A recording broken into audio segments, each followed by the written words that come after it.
ఇక్కడ ఇక్కడ దుర్గామాతని నిలిపి ఇక్కడ చూడండి, అసలు ఆడవాళ్ళందరూ కూడా ఎవరైతే ఉన్నత శిఖరాలు అందుకున్నారో అటువంటి స్త్రీమూర్తుల యొక్క ఫోటోలన్నీ కూడా సేకరించి ఇక్కడ పెట్టడం జరిగింది. అసలు ఎంత బాగుందో. ఇదంతా మహారాష్ట్రలో. ఇగో దుర్గామాత.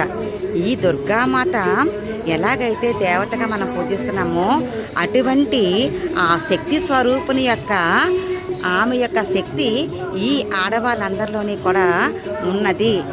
అంత శక్తివంతమైన వాళ్ళు అని చెప్పడానికి అన్నట్టుగా ఇక్కడ ఈ విధంగా చూసారా ఎంత బాగా పెట్టారో. ఆహా, ఎంత మంచి ఆలోచన కదా.